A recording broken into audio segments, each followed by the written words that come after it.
untuk menjadi bahagia itu sederhana kok, karena itu merupakan sebuah keputusan ya. Kadang-kadang alasannya juga sangat sederhana. Ketika kebutuhan kita terpenuhi, itu sudah mendatangkan kebahagiaan. Langsung mendatangkan kebahagiaan dan bahkan bisa meningkat ya dengan kalau kita punya uang. Oke. Baik pemirsa, kita juga masih akan coba menjawab pertanyaan-pertanyaan Anda. Masih ada hadiah ya. 4 buah CD dan 1 buah buku dari Mas Arfan Pradiansyah. Ini namanya sama ya? Mas Arfan Pradiansyah dan Ari Firmansyah. Ini dengar-dengar udah mau keluar album kompilasinya nyanyi ya? Sebenarnya saya udah dirilis sih, udah keluar. Udah dirilis? Udah. Tapi saya juga udah keluar dari label Naga untuk sementara. Karena juga ada beberapa band-band juga yang udah habis kontraknya gitu. Oh gitu.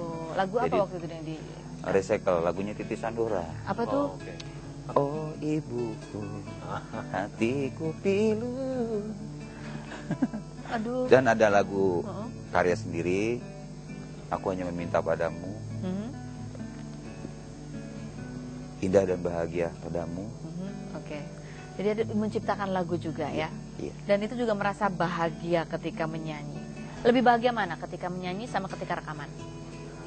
Yang jelas semua sudah tercapai. Kepuasan. Kepuasan itulah dirasakan dengan cara bahagia. Oh, oke. Bukan kita kejar segi materi, tapi pengalaman dan kepuasan dulu yang kita. Yang jelas hasil semua itu memberi kita kepuasan. Kepuasan pengalamannya. Dan keindahan. Happiness is in the process ya. Betul, betul. Menikmati prosesnya. Jadi sukses apa yang kita inginkan. Iya. Oke. Ini Mas Arfan, kadang-kadang ada yang orang tadinya tujuannya memang mencapai kebahagiaan, tapi kemudian dia sibuk mengejar materi yang dia pikir itu bisa membantunya menciptakan kebahagiaan. Apa yang harus dilakukan? Oh, ada telepon, kita angkat dulu. Sampai dulu ya. Halo, selamat malam. Selamat malam. Selamat malam, Bapak. Dengan siapa di mana? Dengan Irwan di Semarang. Silakan Pak Irwan.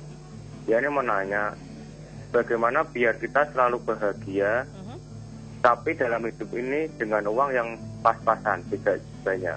Itu yang pertama. Itu yang kedua itu, apakah bahagia bisa disamakan dengan kita bersyukur? Kan identiknya bersama gitu. Oke. Ya, itu aja. Terima kasih. Selamat malam. Selamat malam Pak Irwan. Gimana caranya bahagia tapi materinya pas-pasan? Ya. Seperti yang sudah kita bahas minggu lalu ya, itu namanya bahagia meskipun. Kenapa harus bahagia meskipun?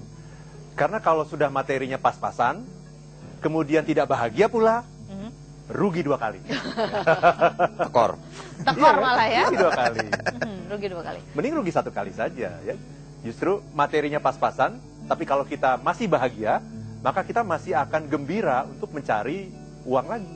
Tetap optimis, tetap optimis, tetap optimis. Berarti bisa bersyukurin terus ya. Nah, yang kedua adalah mengenai bersyukur. Apakah sama dengan bersyukur? Ya. Bersyukur adalah salah satu unsur dari kebahagiaan. Ya, nanti di episode minggu-minggu yang akan datang kita akan bahas di dalam lagi mengenai ini ya. Jadi salah satu unsur dari happiness adalah gratitude, bersyukur. Ya. Dan definisi dari bersyukur itu adalah ketika kita bisa menikmati apa yang ada, menikmati apa yang kita miliki, memfokuskan perhatian pada apa yang sudah kita miliki saat ini. Wanting what you get. Wanting what you get. Ya. Karena kalau getting what you want belum sampai. Belum ada, belum sampai. Gitu. Gimana kalau kita menikmati apa yang udah ada aja ya? Ya, dengan menikmati apa yang sudah ada, ya. Angka 1000 itu datang dari angka 999. Kan? Jadi kalau kita tidak menikmati yang 999 itu, kita tidak akan bisa mendapatkan lebih dari 1000 itu. Oke. Jadi kita nikmati dulu apa yang ada. Betul. Tapi tidak salah juga kalau kita menginginkan lebih juga enggak, emang karena itu bisa meningkatkan kebahagiaan ya. Bisa meningkatkan kebahagiaan. Jadi kenapa enggak? Kaya itu harus, berusaha mencari uang itu harus. Tapi apapun yang terjadi, kita sudah bahagia dulu. Sehingga kita tidak tergantung nanti pada apakah kita berhasil atau tidak. Jadi kalau sudah meraih kebahagiaan juga sudah bahagia. Sudah bahagia dalam prosesnya. Dalam prosesnya. Baik, ada Iraninda di Palembang. Selamat malam. Apakah bekerja sesuai apa yang kita inginkan sudah bisa menjamin kebahagiaan? Terima kasih. Bekerja sesuai dengan apa yang kita inginkan. Ya.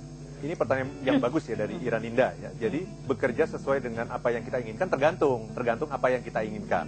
Kalau yang kita inginkan, yang kita inginkan itu harus yang berkaitan dengan pekerjaan itu sendiri.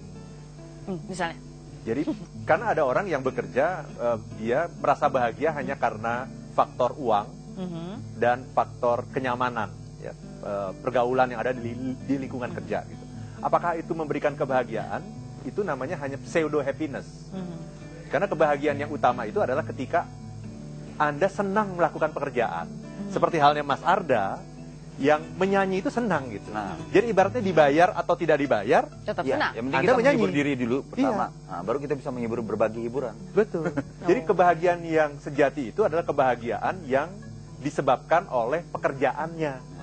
Bukan oleh karena gajinya, gaji atau lingkungan pergaulan. Jangan sampai Anda bekerja, Anda senang, tapi ketika dicabut gajinya dan dicabut lingkungannya, Anda merasa tidak bahagia. Ya, dan bahkan kita bisa bertahan di pekerjaan yang lingkungannya kurang kondusif, gajinya pas-pasan, tapi kita menyenangi pekerjaan itu. Dan kita punya rencana bahwa di masa yang akan datang, kita menjadi orang yang lebih besar lagi dari kita yang sekarang, karena pekerjaan kita itu. Maka kita bisa bertahan.